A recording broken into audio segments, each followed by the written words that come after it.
Olá, alunos, tudo bem com vocês? Vamos agora para a nossa aula dessa semana. Vamos falar de campo elétrico, tá?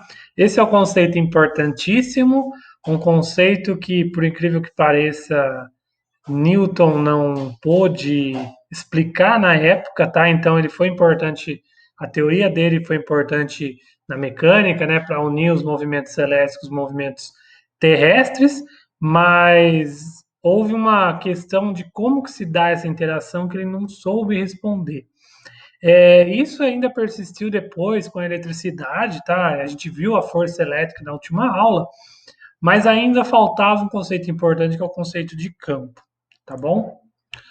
Bom, o campo elétrico, ele foi definido pela primeira vez por esse cientista, o Michael Faraday. Ele foi importantíssimo para a área de eletricidade e magnetismo, tá? E por incrível que pareça, ele não tinha instrução matemática. Então ele fez um progresso importante que nem Newton, né, soube explicar sobre a definição de campo, é, e sem saber matemática.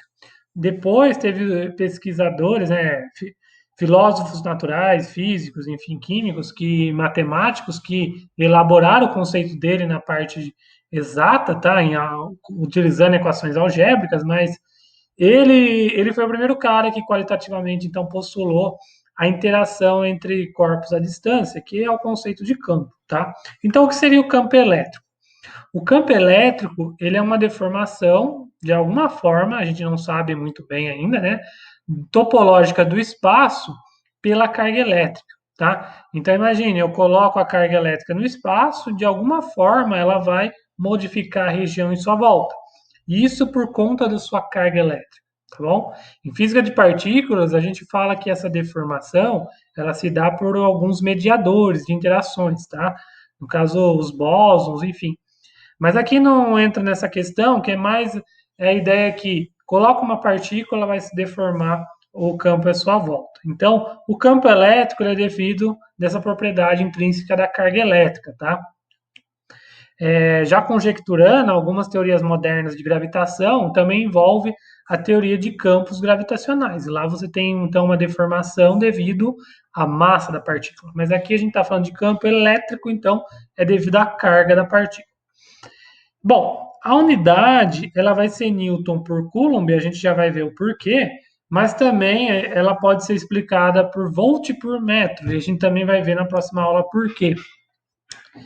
Bom, na verdade o campo elétrico, né, ele pode ser produzido tanto por uma carga quanto um corpo carregado com uma geometrias diversas, né, um fio, um disco, um anel carregado, enfim.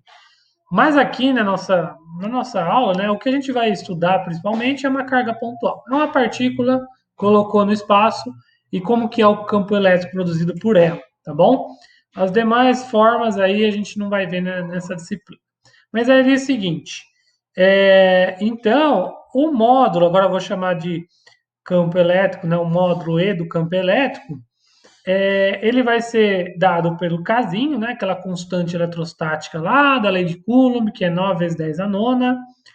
O Q maiúsculo, esse Q é a carga, só que agora eu vou dar um nome especial para ela, eu vou chamar de carga fonte, porque é ela que está produzindo o campo elétrico, tá?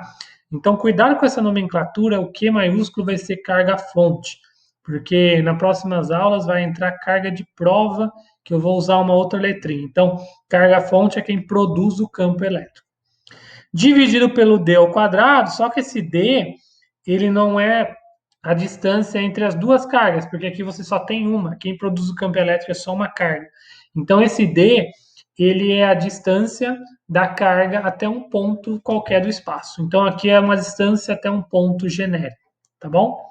Então, para calcular o módulo do campo elétrico de uma carga pontual, você faz essa continha, tá bom? Aqui toma cuidado, então, que o campo elétrico ele vai ser uma grandeza vetorial, que a gente já viu o que, que é isso. Então, a gente precisa denotar ele por um módulo, uma direção e sentido. Então, o módulo precisa fazer essa conta, tá? A direção e sentido, aí é o seguinte. Essa foi a grande contribuição de Faraday, porque ele veio com as ideias de linha de força. Apesar do nome de linhas de força, não é uma força, né? Mas é o campo E também não são linhas reais, são linhas imaginárias que a gente usa apenas para descrever qualitativamente a direção e sentido do campo. E aqui tem uma padronização. Então a gente vai padronizar o seguinte: é que para uma carga positiva, tanto para uma carga pontual positiva ou negativa, o campo elétrico ele vai ser radial, ou seja, ele vai espalhar pelas três dimensões formando uma esfera. Tá? Então ele é radial. Essa é a direção de uma partícula pontual, tanto for positiva quanto negativa. O sentido aí é uma questão de padronização. E nós padronizamos como para uma carga positiva é radial para fora, então o campo emana para fora da partícula, e se ela for negativa é radial para dentro, ou seja, ela emana para dentro, tá? Isso aqui é uma convenção, porque a gente é umas linhas imaginárias, né? A gente não tem como ver elas, mas a ideia aqui é fazer uma simetria. Lá no terceiro e quarto bimestre, a gente vai começar a ver magnetismo e aí a gente vai ver encontrar simetrias com o campo magnético, tá bom? Então lembre-se, direção e sentido é radial para fora ou para dentro, dependendo aí se for positivo ou negativo. Bom, aí tem, veja que como é um vetor, né, então a gente vai poder descrever, por exemplo, quando a gente tem um dipolo, que a gente fala que são duas cargas com sinais contrários, a gente vai ver que isso daqui é muito importante em telecomunicações, em antenas. Então, qual que é a ideia aqui? O campo ele vai sair de da partícula positiva e vai terminar na partícula negativa. Então a gente usa esse termo mesmo. Então ela começa no positivo e termina no negativo, tá? Lá no terceiro bimestre a gente vai fazer uma relação com o campo magnético e vai ter umas diferenças. Mas aqui, então, o campo elétrico sai do positivo e entra para o negativo, tá? Notem aqui, ó, como que se dá então essas linhas. Veja que a quantidade de linhas denota a densidade dessas linhas, né? Denota a intensidade do campo. Onde tem mais linhas, a intensidade do campo é maior. Onde tem menos linhas, o módulo é menor. Tá bom? Bom, aí aqui que entra a questão da partícula de prova, que é o seguinte: campo elétrico nós não medimos, não dá para medir. Mas nós medimos indiretamente a partir da força. Força a gente consegue medir. E a gente consegue medir carga elétrica também. Então, qual que é a ideia aqui? Eu tenho uma partícula de fonte Q que está produzindo um campo elétrico. Aí eu coloco uma partícula numa distância D, e essa partícula tem uma carga muito pequena, porque a ideia é ela não produzir um campo que pode estar interferindo nas medidas. Então, é uma partícula com carga muito pequena, eu coloco no meu ponto, eu sei a carga da partícula, então essa é a chamada partícula de prova, e aí eu vou medir qual é a força. E a gente viu na última aula, né? Se forem cargas iguais ou diferentes, pode ser atração ou repulsão, tá? Então a ideia aqui é o seguinte: eu coloco a partícula de prova, meço a força, e assim eu vou sabendo então qual que é o campo elétrico. E a relação entre campo e força é dessa forma aqui, ó. A força elétrica sentida pela partícula é igual à partícula de prova, Q0, vezes o campo elétrico E produzido por aquela carga fonte, tá bom? Então aqui eu consigo, então, sabendo que Q0 e medindo a força, eu sei o valor de E, tá? Só que tem um ponto aqui muito importante, tá? A direção. Veja que a força e o campo, os dois são vetores, né? Então a gente já viu aí multiplicação por escalar e tal. Se a carga for positiva, a partícula de prova, a força F e o campo, eles têm a mesma direção e sentido, tá? Então, igual está representado aqui, ó. Por exemplo, no quadrinho B aqui, ó, uma carga positiva, ela tem o campo radial para fora, e aí se eu colocar no ponto P uma partícula Q0 positiva, ela vai sentir também uma força repulsiva na mesma direção de E. Então, Q positivo, F e E tem a mesma direção e sentido. Se for negativa, a partícula de prova, o Q0 negativo, o F e E, eles continuam tendo a mesma direção, né, a mesma direção radial, só que o sentido oposto, porque agora vai ser atrativo, tá certo? Então, cuidado com direção e sentido de campo e força elétrica. Bom, uma outra coisa importante é o conceito de campo elétrico uniforme. a gente vai ver que tem bastante aplicações importantes que a gente consegue fazer quando o campo elétrico for uniforme, ou seja, ele tiver um único módulo em toda uma região do espaço com a mesma direção e sentido. Então, o espaçamento entre as linhas é igual. Isso aqui a gente vai ver que isso aqui é muito importante porque houveram experimentos na física que revolucionaram a área de física atômica. Existem dispositivos eletrônicos que nós usamos hoje que é baseado nisso, tá? Então, é uma aplicação muito importante. Voltando aqui, como que produzimos esse campo elétrico uniforme? Dá para produzir por um dipolo, né? Então, veja, com um dipolo elétrico, ó, positivo e negativo, temos uma região aqui entre as cargas que é aproximadamente uniforme, tá? Mas ainda temos aqui uma região que as linhas não são paralelas. A ideia de campo uniforme é que as linhas sejam igualmente espaçadas. Mas nós conseguimos produzir isso com um capacitor, que a gente vai ter uma aula disso, que são duas placas, geralmente, com cargas opostas, então o campo ele fica bem paralelo aqui, né? Geralmente o comprimento das placas é bem grande, maior que a distância entre elas, então aqui na bordinha a gente fala que a gente dispensa os efeitos de borda, então conseguimos aí um campo elétrico uniforme. Isso daqui é o que a gente vai usar para estudar um pouco da estrutura da matéria nas próximas aulas e o bimestre, tá certo? Bom, agora aqui voltando a falar de Gauss, né? Eu falei um pouco na aula passada. Então, depois que o Faraday, né, ele conjecturou essa teoria da questão de campos, o Gauss foi um dos responsáveis, então, por refinar esse conceito na forma matemática. E aí ele usou uma equação importante aqui que definiu o conceito de fluxo elétrico, né, que é o campo, é o tanto de linhas de campo que sai numa superfície qualquer de área, tá? E ele viu que esse campo, esse fluxo elétrico, ele só vai depender da razão da carga líquida que está lá dentro, dividido pelo epsilon zero. E aí que ele entra com esse epsilon zero, que seria uma constante na natureza do meio que relaciona o quanto que ele deixa o campo elétrico atravessar ele, tá? Então, ele vai estar envolvido esse epsilon zero com o casinho na forma de 1 sobre 4πk, tá? Por que eu estou mostrando isso? Porque em alguns exercícios você vai ter o K direto, em outros você vai ver como em termos de epsilon zero, tá bom? É só saber que um está relacionado com o outro. E o valor do epsilon zero, olha, é aproximadamente 8,85 10 a menos 12 Faraday por metro. Essa grandeza Faraday a gente vai denotar mais para frente, tá bom? Mas, ó, no terceiro bimestre a gente vai voltar a falar dessa lei de Gauss, tá? Que ela é muito importante para o eletromagnetismo, mas por hora apenas entendo que é dela que sai, então, esse epsilon zero, tá? Bom, outro ponto importante é se tivermos um sistema discreto de partículas, ou seja, um número contável de partículas.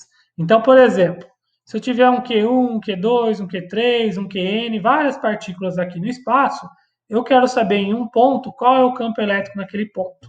Aqui a gente usa um princípio muito famoso na física, que é o princípio de superposição. Então, o campo elétrico aqui simplesmente é uma soma vetorial de cada campo elétrico produzido por cada partícula, tá? Lembre que aí a gente vai usar aquelas regras de vetores, de soma, de paralelogramo, de polígono, enfim, tá? A gente não vai explorar muito isso nessa aula, mas saibam que se vocês encararem um exercício, um problema nesse estilo, é uma soma vetorial, tá? E a mesma coisa de uma força. Se eu colocar uma partícula de prova aqui, ela vai sentir uma força responsável pelo campo de cada partícula. Então, novamente, princípio da superposição é só uma somatória da interação de cada um, tá certo? Notem aqui, então, que um campo elétrico é produzido somente por uma partícula. Eu não tenho força elétrica. A força elétrica só surge com uma interação de duas partículas, tá bom? Vamos agora a alguns exemplos. Então, eu tenho um ponto, um campo elétrico, direção horizontal, sentido da direita para a esquerda. Então, direção horizontal, direita para a esquerda. Então, ele está apontando para cá, tá? A intensidade desse campo é esse valor, 10 a quinta Newton por Coulomb. Eu coloco uma carga desse valor, tá? Lembra do micro, 10 a menos 6. Eu quero a densidade, direção e sentido da força. A intensidade da força, eu vou usar o módulo, né? Então não preciso nem usar o menos aqui. A gente viu essa relação, né, da força é a carga de prova vezes o campo. Então eu vou usar o módulo do valor aqui, então é por isso que não uso menos. O micro, cuidado, que é 10 a menos 6, então ele tem que entrar aqui. Então é 2 vezes 10 a menos 6 vezes 10 a quinta, que é o módulo do campo. Fazendo essa continha, eu chego em 0,2 newtons. É newtons porque lembra que eu estou calculando força. E aí a direção e sentido é aquela mesma ideia. A direção é a mesma do campo. Então o campo é horizontal, direção horizontal, sentido da direita para a esquerda. Então a direção da força é a mesma, é horizontal. Só que o sentido é o contrário. Então o sentido vai ser da esquerda para a direita. Por que isso ocorre? Porque a carga é negativa. Então o sentido aqui da força é ao contrário ao campo quando a carga é negativa. Tá bom? Isso mais ou menos está esquematizado aqui, ó. Aqui, só para exemplificar, né, eu tenho uma carga fonte positiva, então a direção do campo radial para fora, né, então ele está sempre apontado para cá. Se a partícula de prova for positiva, F e E têm a mesma direção. Se for negativa, direções opostas. Tá? Um outro exemplo, então, eu quero saber a intensidade, direção e sentido do vetor campo elétrico. Eu tenho uma partícula de prova aqui, um ponto P1, distante 3 centímetros na vertical, e um ponto P2, 10 centímetros na horizontal. O campo elétrico é gerado por uma carga de 1 microcoulombs, e aí o meio é o vácuo. Para saber a direção e sentido, isso aí é fácil, porque a direção do campo, né, ela é radial para fora e acontece em todas as direções. Então, carga é positiva, então aqui na vertical, a direção vai ser vertical, de baixo para cima, então vai ser ascendente. E no ponto P2 vai ser horizontal, no sentido da esquerda para a direita. Tá? Notem então que é radial. Para calcular o módulo, aí a gente usa aquelas expressões que a gente viu no começo da aula, é o K, o Q, que é a carga-fonte, dividido pelo Dzinho. Cuidado que aqui está em centímetros, nós precisamos usar o D em metros, é por isso que entra um termo 10 a menos 2, tá? E aí lembre-se também que é o quadrado. Então, aqui novamente nós caímos numa conta cheia de potências de 10. Novamente eu recomendo vocês a revisarem, pegarem a prática de calcular esses valores sem usar calculadora, tá? E a gente já fez um pouco disso na última aula. Então, fazendo as contas, depois vocês podem conferir numa calculadora ou à mão. No ponto P1 eu vou ter 10 a sétima Newton por coulombs, e no ponto P2 esse valor já fica 9 vezes 10 a quinta. Notem aí que o ponto P1, como está mais próximo, o campo é maior, e no ponto P2 o campo é menor. Tá certo? Pessoal, então era isso da aula de hoje. Então, esse conceito de campo ele é muito importante. Ele vai ser usado bastante na eletroeletrônica. A gente vai voltar a falar dele quando chegarmos em eletromagnetismo, que a gente vai fazer uma relação com a parte magnética da matéria. Tá bom? Obrigado, até a próxima.